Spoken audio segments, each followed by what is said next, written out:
Hello बच्चों, कैसे हैं आप? उम्मीद करती हूँ आप बढ़िया और एकदम मज़े में होंगे, खुश होंगे और लाइफ को एंजॉय कर रहे होंगे। बिल्कुल बच्चों, खुश रहिए, स्वस्थ रहिए, मस्त रहिए। यही तो जीवन जीने का आधार है। देखिए, जब हम खुश होते हैं ना तो कार्य भी निपुणता से करते हैं और हमारा शारीरिक और मानसिक विकास वो तो बेहतरीन तरीके से होता है। तो फिर चलिए, देर किस बात की भाई, रहते हैं खुश और बढ़ते हैं अपने अध्याय की ओर। हम पढ़ने वाले हैं एक प्यारी सी कविता जिसका नाम है श्रम का महत्व। श्रम क्या होता है बच्चों? मेहनत को श्रम कहा जाता है। तो मेहनत का क्या महत्व होता है, इस कविता के जरिए जानेंगे। सबसे पहले हम पाठ परिचय लेंगे बच्चों। तो बच्चों, श्रम अर्थात मेहनत सफलता की कुंजी है। इसलिए हमें आलस्य को त्याग कर निरंतर श्रम करते रहना चाहिए। क्या करना है? हमें आलस्य का त्याग करना है और निरंतर श्रम यानी कि मेहनत करते रहना है। प्रस्तुत कविता जो है उसका यही सार है। अर्थात ये कविता हमें यही समझाती है कि मेहनत में ही सफलता छुपी हुई है। आइए कविता की पंक्तियां शुरू करें। तो कविता की पंक्तियां कुछ इस प्रकार है बच्चों कि श्रम साधन है, श्रम वंदना, श्रम से पूरी हो कल्पना। अर्थात श्रम अर्थात मेहनत ही साधना है, यानी कि हमारी तपस्या है मेहनत ही। श्रम ही वंदना है, यानी कि श्रम ही हमारी प्रार्थना है। श्रम से ही हमारी कल्पनाएं पूरी हो सकती है। अर्थात अगर हम मेहनत करेंगे तो हम जीवन में जो पाना चाहते हैं सब कुछ पा सकते हैं। श्रम है माटी नंदन वन की, करती शांत शुदा तन मन की। अर्थात श्रम क्या है? माटी नंदन वन की। अर्थात ये माटी, हमारी मिट्टी, इससे जो भीनी भीनी खुशबू आती है ये मेहनत का नतीजा है। जब इंसान मेहनत करता है इस मिट्टी में तब लहलहाती हुई फसल उगती है जिससे अन्न पैदा होता है और करोड़ों लोगों का पेट भरता है।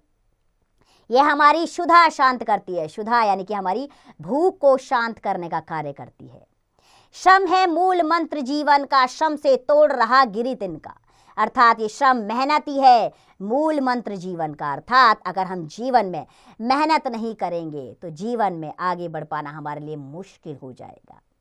ये श्रम ही है जो तोड़ रहा गिरी तिनका। अर्थात इंसान मेहनत के बल पर हर कार्य कर सकता है, चाहे तो वो पहाड़ में भी सुरंग बना सकता है।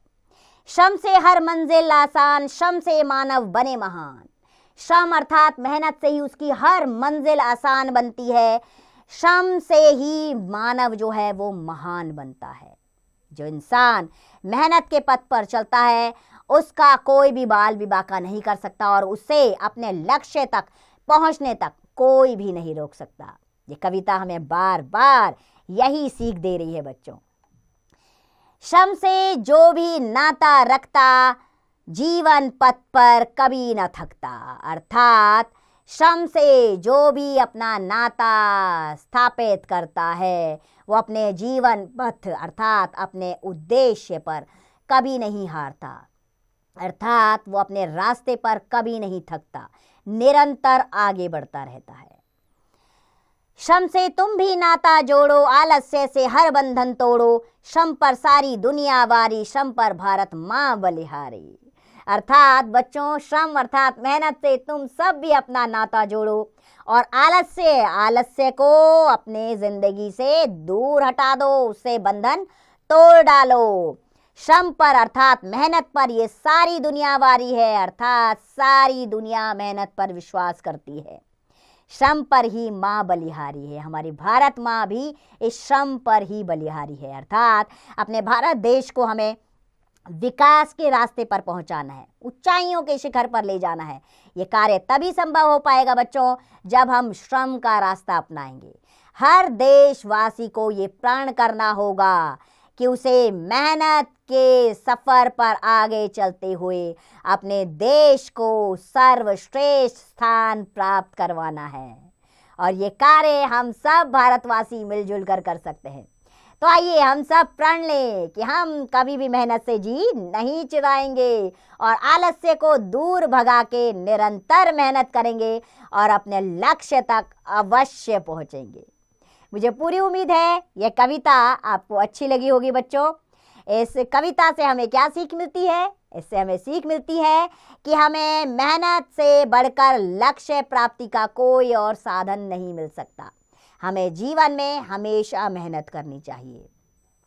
तो बच्चों, हमें श्रम की महत्ता को समझना चाहिए, आलस्य को त्यागना चाहिए और परिश्रम की प्रेरणा लेनी चाहिए और स्वयं लेकर दूसरों को भी इसकी प्रेरणा देनी चाहिए।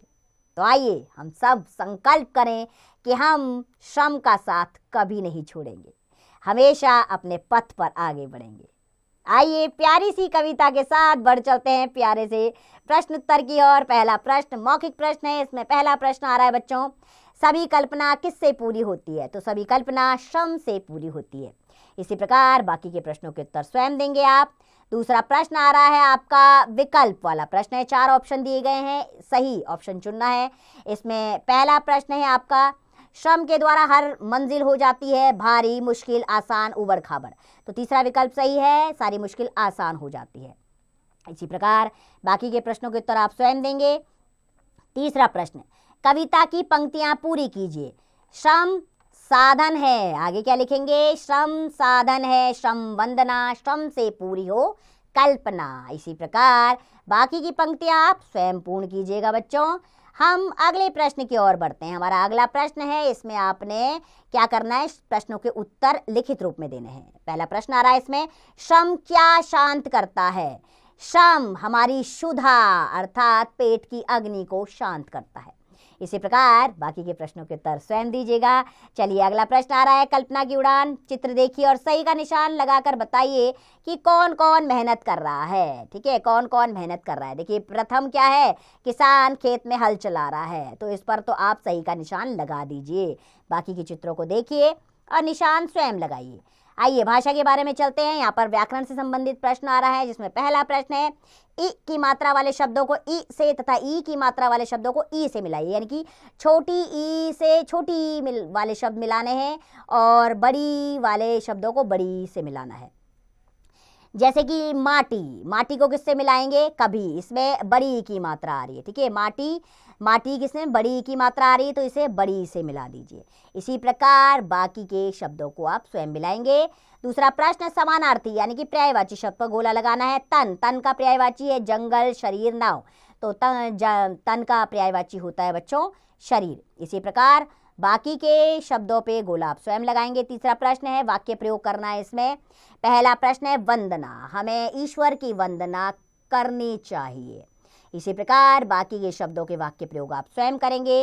विषय संवर्धन गतिविधियों में प्रश्न आ रहा है पहला, क्या परिश्रम वास्तव में सफलता की कुंजी है? अपने विचार लिखिए। बिल्कुल, परिश्रम वास्तव में सफलता की कुंजी है, इसमें कोई दो राय नहीं है, क्योंकि सफलता के शिखर पर पहुंचने के लिए हमें परिश्रम की सीढ़ियां चाहिए होती है।